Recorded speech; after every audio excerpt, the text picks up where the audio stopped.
We can see dash influence of science dash all spheres of life. তো বন্ধুরা তোমরা একটু বলো যে এই গ্যাপ দুইটাই কি বসবে। তোমাদের একটু হিন্টস দিই, এখানে একটা আর্টিকেল এবং একটাই প্রিপোজিশন ব্যবহার করতে হবে। তাহলে তোমরা গেস করতে পারছো আশা করি। এখানে হবে প্রথমটাই যে we can C the influence, অর্থাৎ এখানে কি হবে দ্য ইনফ্লুয়েন্স অফ সায়েন্স, এরপরে আছে এই গ্যাপটাই বসবে ইন। তো প্রিয় এসএসসি পরীক্ষার্থী বন্ধুরা, তোমরা যারা 2022 সালের এক্সাম দিচ্ছ তোমরা ইতিমধ্যেই সাজেশন এবং রুটিন পেয়ে গেছো এবং তোমাদেরকে বলছিলাম যে তোমাদের মোট 50 দিনে সম্পূর্ণ কোর্সটি করাবো আজকে ডে 1। তো তোমরা যারা আগের ভিডিও দুইটা দেখোনি তারা অবশ্যই এখান থেকে লিঙ্ক থেকে ভিডিও দুইটা দেখে নিবে তোমাদের কি রুটিন আছে এবং কোন রুটিন অনুসারে তোমাদের শেষ করা হবে। ডে 1-এ আজকে যে বিষয়টা আলোচনা করব গ্যাপ ফিলিংস অ্যাক্টিভিটিসগুলো উইদাউট ক্লোজ, অর্থাৎ এই যে 1 নম্বরে সেকেন্ড পেপারে যে প্রশ্নটা সেই প্রশ্নটা সলভ করব। আর এবার যেহেতু ব্র্যাকেটে বলে দেওয়া হচ্ছে যে to test preposition article zero article, অর্থাৎ তোমাদের এবারে যে উইদাউট ক্লোজটা আসবে এটা অবশ্যই প্রিপোজিশন আর্টিকেল এবং জিরো আর্টিকেলের ব্যবহার সম্পর্কিত গ্যাপ আসবে। তাহলে অবশ্যই তোমাদের প্রথম যে গ্যাপটা দেখালাম যে এই জায়গাটাতে দেখো আমরা প্রথম গ্যাপটাই এখানে কি ইন ব্যবহার করতে পারতাম অথবা পরেরটাইকে আর্টিকেল ব্যবহার করতে পারতাম, বা এখানে কেন আর্টিকেলই ব্যবহার হবে প্রিপোজিশন বসবে না, এই বিষয়গুলাই আজকের এই ভিডিওতে ক্লিয়ার করব এবং তোমরা যে কোনো গ্যাপে খুব সহজেই বুঝতে পারবে যে কোথায় প্রিপোজিশন এবং কোথায় আর্টিকেল ব্যবহার করতে হবে এবং প্রিপোজিশন যেখানে বসবে সেখানে কোন প্রিপোজিশনটা বসালে অর্থ সুন্দর হয় এবং আর্টিকেল বসালে কোনটা বসতে পারে সে বিষয়গুলোও সম্পর্কেও বিস্তারিত ধারণা দেব। তোমরা অবশ্যই ভিডিওটি শেষ পর্যন্ত দেখো, আশা করি এটা তোমাদের জন্য অনেক হেল্পফুল হবে। তো বন্ধুরা এই যে প্রিপোজিশন এবং আর্টিকেল অর্থাৎ রুলস অফ গ্যাপ ফিলিংস, যেহেতু এবার তোমাদের প্রিপোজিশন এবং আর্টিকেল ভিত্তিক গ্যাপগুলো থাকবে এবং শুধু প্রিপোজিশন আর আর্টিকেলই যে হবে তা না, তুমি যে কোনো শব্দ এই রুলসেই ব্যবহার করতে পারবে। তো এই অংশটি সুন্দরভাবে বোঝার জন্য তোমাদের 3টি পার্টস অফ স্পিচের ব্যবহার অবশ্যই ভালোভাবে জানতে হবে।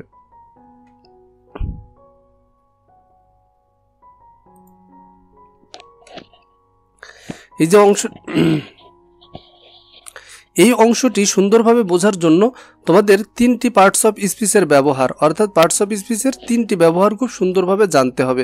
সেই 3টি পার্টস অফ স্পিচ কি? 1 নম্বরে আছে নাউন, 2 নম্বরে আছে ভার্ব এবং 3 নম্বরে আছে প্রিপোজিশন। তো আমি এগুলোর সংজ্ঞা দেব না, তোমাদের জাস্ট এর ব্যবহারটা কোন বিষয়গুলো তোমাদের জানতে হবে খুব সুন্দরভাবে। একবারে যদি না বুঝতে পারো আরও একবার রিপিট করে শোনো, আরও একবার শোনো, ইনশাল্লাহ তোমরা বুঝতে পারবে বিষয়টা। কারণ আমি ভিডিও বেশি বড় হয়ে যাবে সে স্বার্থে হয়তো একটু দ্রুত বুঝিয়ে যাব, তোমরা 2-1বার শুনলেই বিষয়টা ক্লিয়ার হতে পারবে। আর এছাড়াও যদি বুঝতে না পারো তাহলে অবশ্যই কমেন্টের মাধ্যমে জানাবে, তোমাদের এর যে কোনো বিষয় না বুঝতে পারলে তার অতিরিক্ত ক্লাস দেওয়া হবে। তাহলে মোট টোটাল কথা হচ্ছে কি আমরা আজকে শিখব রুলস অফ গ্যাপ ফিলিং এবং প্রথমত আমরা জানবো এই 3টা পার্টস অফ স্পিচের ব্যবহার। তো আসো আমরা জানি প্রথমে যে নাউন বা নাউন ফ্রেজ কি। নাউন বা নাউন ফ্রেজ হচ্ছে আমরা জানি যে শব্দ কোনো কিছুর নাম বোঝায় তাকে নাউন বলে। যেমন ঢাকা একটা শহরের নাম, ক্যাট একটা প্রাণীর নাম, এডুকেশন একটা ব্যবস্থার নাম, বিউটি মানে এটা একটা অ্যাবস্ট্রাক্ট নাউন অর্থাৎ কোনো একটা গুণের নাম। আচ্ছা, এরপরে আমরা জানি যে তোমরা যেহেতু এবার এসএসসি পরীক্ষা দিচ্ছ এই বিষয়গুলো সম্পর্কে ইতিমধ্যেই জানো। তাহলে আমরা প্রথমত কি জানলাম যে নাউন হচ্ছে যা দ্বারা কোনো কিছুর নাম বোঝায়, এমন শব্দগুলোকে কি বলা হয়? নাউন।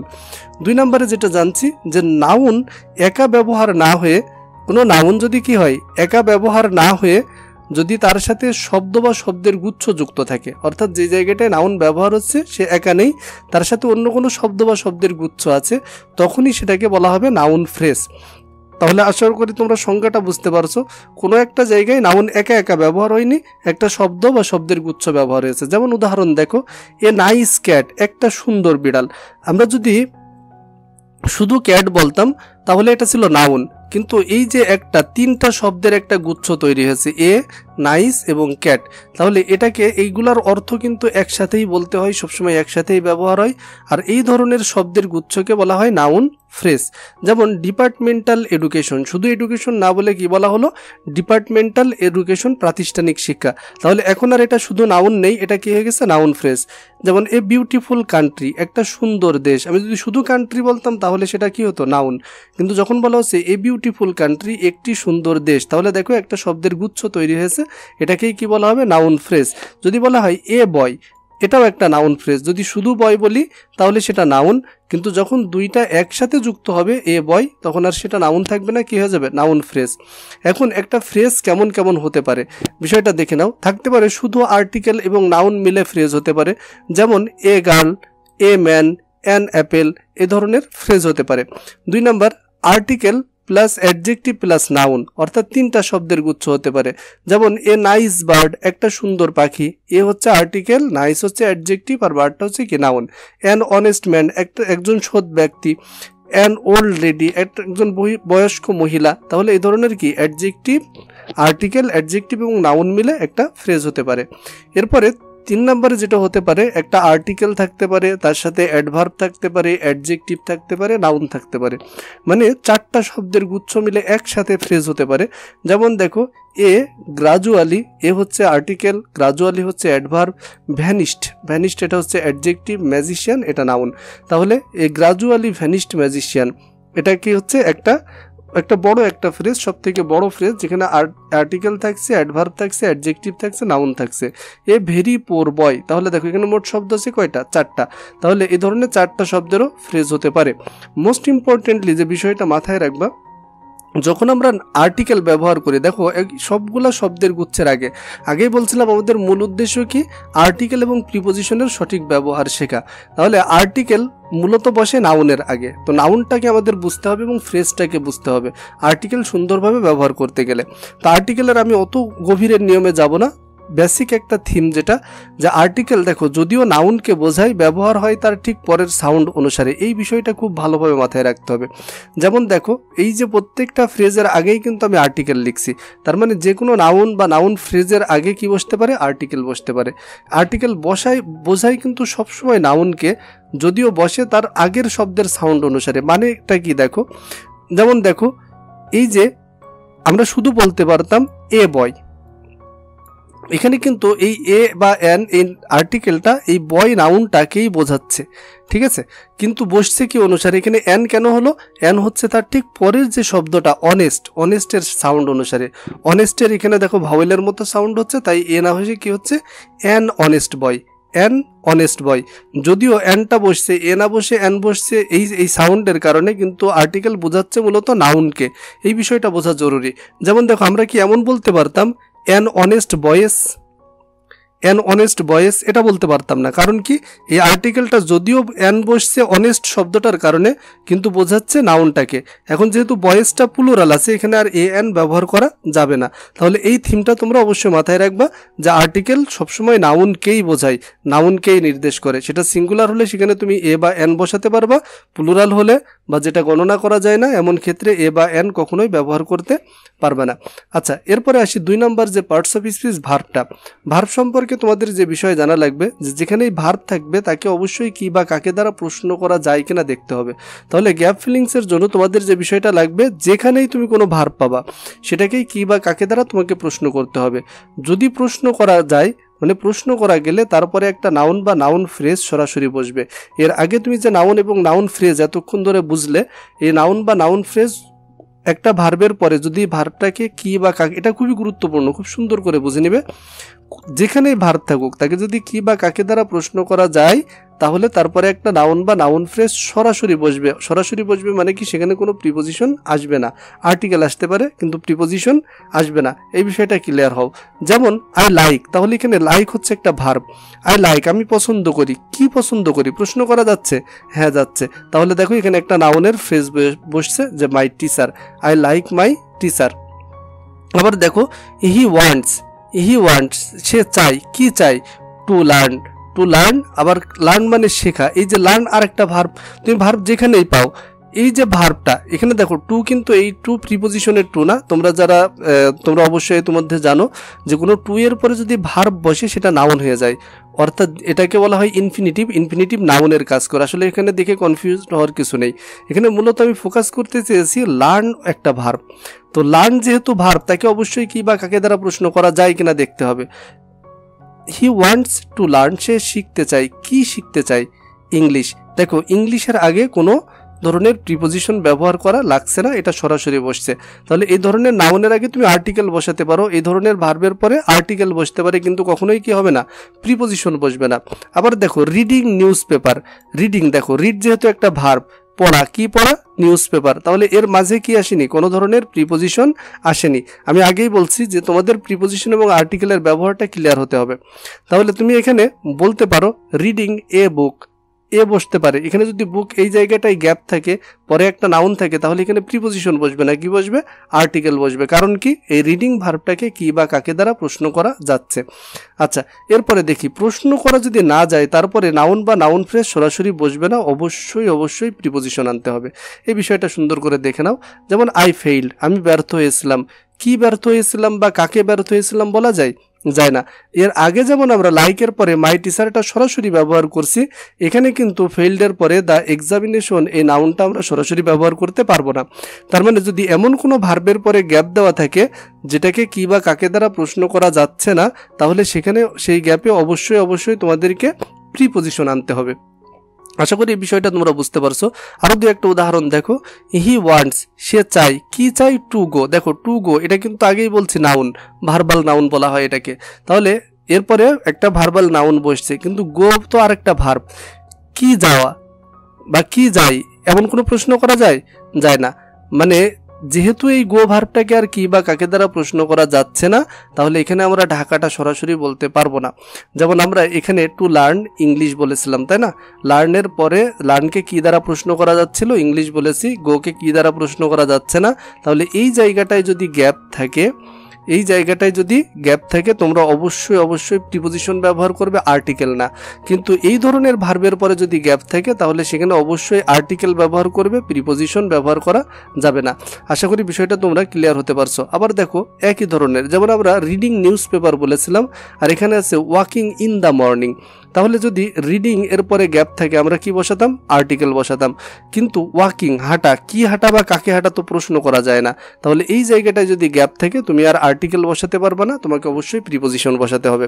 তাহলে walking in the morning, walking হাঁটা, কোথায় হাঁটা, দ্য মর্নিং নাউনটা সরাসরি বসতে পারবে না, তার আগে অবশ্যই কি লাগবে, প্রিপোজিশন। মূলত সেন্টেন্সের কোন জায়গায় মানে এই বিষয়টাও খুবই গুরুত্বপূর্ণ। তোমাদের এই দুইটা থিম যদি ক্লিয়ারলি বুঝতে পারো, তাহলে অবশ্যই বাক্যে কোথায় আর্টিকেল বসাতে হবে এবং কোথায় প্রিপোজিশন বসাতে হবে, এই বিষয় নিয়ে তোমাদের কোনো কনফিউশন থাকবে না।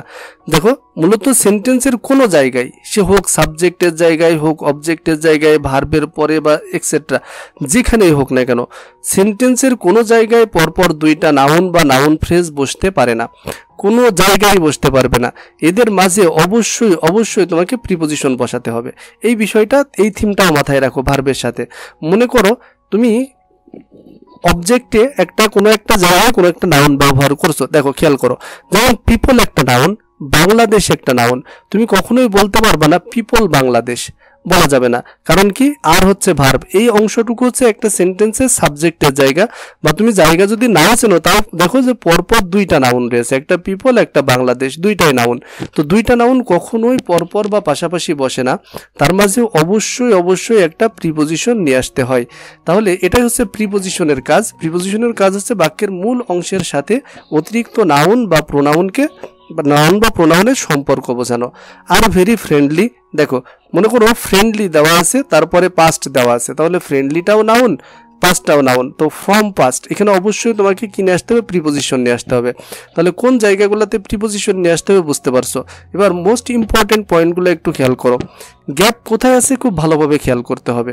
তোমরা যদি উপরের বিষয়গুলো বুঝতে পারো, না বুঝতে পারলে তোমরা আরও একবার দেখে ওটা নোট করে তুমি নিজের মতো করে এটা আরও একবার বোঝার চেষ্টা করো। এরপরে যে বিষয়টা তোমাদের এই পয়েন্টগুলো মাথায় রাখতে হবে, যে গ্যাপটা কোথায় আছে খুব ভালোভাবে খেয়াল করতে হবে। যদি দুইটা নাউন বা নাউন ফ্রেজের মাঝে গ্যাপ থাকে, তাহলে অবশ্যই প্রিপোজিশন বসবে। যেমন উদাহরণ দেখো, প্যারাগ্রাফস, তারপরে আছে টার্মস, প্যারাগ্রাফস, তারপরে আছে কি, টার্মস, এরপরে আছে থিমেটিক ইউনিটি। তাহলে এই যে তিনটা নাউন পরপর রয়েছে এবং মাঝে গ্যাপ রয়েছে, তাহলে যদি নাউন বা নাউন ফ্রেজের মাঝে গ্যাপ থাকে, তাহলে এই গ্যাপগুলোতে অবশ্যই প্রিপোজিশন বসাতে হবে। এখন প্রিপোজিশনটা প্রশ্ন হচ্ছে কীভাবে বসাবা, অনেকগুলো প্রিপোজিশনে তো রয়েছে, কোনটা বসাবা। তুমি পরের শব্দটাকে প্রশ্ন করো, তাহলে বুঝতে পারবা আগের শব্দের সাথে কিভাবে মিল করা যায়। যেমন প্যারাগ্রাফস ইন টার্মস, দেখো এখানে কি বসে ইন টার্মস অর্থাৎ শাব্দিক অর্থে অফ থিমেটিক ইউনিটি অর্থাৎ কোনো একটা কিছুর মূল ভাব। তাহলে এই যে এই গ্যাপগুলোতে অবশ্যই কি বসবে প্রিপোজিশন। আরেকটা দেখো যেমন পলিসিস ড্যাশ প্রিভেনশন, তাহলে পলিসিসটাও নাউন প্রিভেনশনটাও নাউন, তো কোনো জায়গায় পরপর দুইটা নাউন বসতে পারে না, যদি থাকে তাহলে অবশ্যই সেখানে প্রিপোজিশন বসাতে হবে। কেমন হবে পলিসিস অফ প্রিভেনশন। এই জায়গাটায় দেখো শুড বি কনসিডার্ড, তারপরে রেসপন্সেস শুড বি কনসিডার্ড, তাহলে রেসপন্সেস, তাহলে কনসিডার্ড এখানে একটা শব্দের গুচ্ছ শেষ হয়ে গেছে, রেসপন্সেস আর একটা নাউন বসতে পারে না, অবশ্যই তোমাদেরকে কি করতে হবে প্রিপোজিশন বসাতে হবে, যেমন এখানে অ্যাজ বসছে প্রিপোজিশন হিসেবে। এরপরে সেভারেল, তাহলে এই যে আরও একটা নাউনের ফ্রেজ বা শব্দগুচ্ছ এখানে চলে আসছে, তাহলে একটা নাউনের পরে আরেকটা নাউনের শব্দগুচ্ছ বসবে না, এখানে অবশ্যই তোমাদেরকে প্রিপোজিশন বসাতে হবে। এরপরে দেখো সাধারণভাবে কোনো নাউন বা নাউন ফ্রেজের পূর্বে গ্যাপ থাকলে আর্টিকেল বসবে। দেখা যাচ্ছে শুধু একটা নাউন বা নাউন ফ্রেজ রয়েছে, তার আগে একটা গ্যাপ রয়েছে, তাহলে সেই জায়গাটাই প্রিপোজিশন না, সেখানে কি বসবে অবশ্যই আর্টিকেল বসবে। যেমন তুমি এখানে বলতে পারো a small boy is playing football. দেখো ফুটবল একটা নাউন, ফিল্ড একটা নাউন, ইন প্রিপোজিশনও আছে, আগে দেখতে হবে প্রিপোজিশন আছে কিনা, তাহলে যেহেতু প্রিপোজিশন আছে তোমাদের এই জায়গাটায় কি বসাতে হবে আর্টিকেল। এরপরে কোনো ভার্বের পরে গ্যাপ থাকলেও অবশ্যই ভার্বকে একটু আগে বলছিলাম কি বা কাকে দ্বারা প্রশ্ন করতে হবে। যদি প্রশ্ন করে কি হয়, তোমরা যদি প্রশ্ন করে কি বা কাকে দ্বারা প্রশ্ন করে উত্তর পাও, তাহলে সেখানে অবশ্যই আর্টিকেল বসবে, আর যদি না পাও তাহলে সেখানে কি বসাতে হবে প্রিপোজিশন। যেমন আই ওয়ান্ট টু বাই, আমি কিনতে চাই, তো কি কিনতে চাই এ বুক, তাহলে এখানে কি বসবে তুমি এখানে বসাতে পারো এ বুক।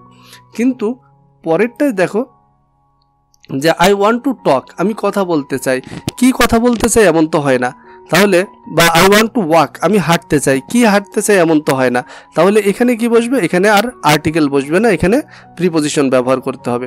এক্সারসাইজগুলো একটু ভালোভাবে খেয়াল করো। উই ক্যান সি, একটু আগে আমরা এটা সমাধান করছিলাম যে we can C the influence of science, এই জায়গাটা দেখো সায়েন্স একটা নাউন, আবার অল স্পেয়ার এটার নাউন, তাহলে এখানে কি আর্টিকেল বসবে না প্রিপোজিশন, অবশ্যই এখানে প্রিপোজিশন বসবে যে in all spare of life. Every student want to do well, সবাই ভালো করতে চায়, কি ভালো করতে চাই কাকে ভালো করতে চাই তা তো হয় না, তাই না, তাহলে কোথায় ভালো করতে চাই আমরা বলতে পারছি, তাহলে এখানে কি বসবে ইন দ্য এক্সামিনেশন, যেহেতু এখানে এই ভার্বটাকে আমরা কি বা কাকে দ্বারা প্রশ্ন করতে পারছি না, আর্টিকেল বসবে। But it is not dash easy, তাহলে দেখো it is not a easy task বা অ্যান ইজি টাস্ক। স্টুডেন্ট, দেখো দ্য স্টুডেন্ট, কারণ এখানে একটাই নাউন আছে, সাধারণ নাউনের আগে গ্যাপ আছে, the student has to work hard dash this, তাহলে হ্যাজ টু ওয়ার্ক হার্ড আমরা এখানে বলতে পারি ফর দিস, এই কারণে। তো এই যে ছিল তোমাদের আজকের এই বিষয়টা আলোচনা। আরেকটা বিষয় যেটা মাথায় রাখবে, তোমাদের এই যে নিয়মগুলো দেখানো হলো, এই জায়গাটায় মনে করো তোমার প্রিপোজিশন আছে, আর্টিকেল আছে, সব কিছুই আছে, সেই জায়গাগুলোতে তোমরা অবশ্যই এই ফ্রেজগুলো মাথায় রাখবে, অর্থাৎ দেখবে যে গ্যাপের কোন জায়গাটায় গ্যাপ আছে, অর্থাৎ যদি গ্যাপের পরে একটা নাউন আছে তাহলে গ্যাপের আগে প্রিপোজিশন আছে কি বসবে আর্টিকেল, গ্যাপের পরে একটা নাউন আছে গ্যাপের আগে আর্টিকেল আছে, তাহলে মাঝে কি বসবে সেখানে অবশ্যই অ্যাডজেক্টিভ বসবে। যদি অন্যান্য শব্দের ব্যবহারও হয় তাহলেও এই ফ্রেজগুলো সুন্দরভাবে মাথায় রাখবে, কি কি আছে আর কোনটা নেই, যেটা নেই সেই ধরনের একটা শব্দ সেখানে ব্যবহার করতে হবে। তো আশা করি বন্ধুরা তোমরা ভিডিওটি বুঝতে পারছো। যদি ভিডিওটি ভালো লেগে থাকে তাহলে অবশ্যই তোমার বন্ধুদের সাথে শেয়ার করো, এবং তোমার কোনো ধরনের মতামত এই সম্পর্কে অবশ্যই সেটা কমেন্টের মাধ্যমে জানাতে ভুলবে না। তোমাদের জন্য কষ্ট করছি, তোমাদের ভালোর জন্য, তোমরা ভিডিওটি শেয়ার করো, আরও বেশি শেয়ার করে তোমার বেশি বন্ধুদের কাছে পৌঁছাতে, এবং ভিডিওতে যদি বেশি মানুষ পৌঁছায় তাহলে আমরা এই ভিডিওগুলো বানাতে আরও বেশি উৎসাহিত হব। অবশ্যই তোমরা ভিডিওগুলো শেয়ার করবে। আবারও অনুরোধ করছি, দেখা হবে পরবর্তী ভিডিওতে। আল্লাহ হাফেজ।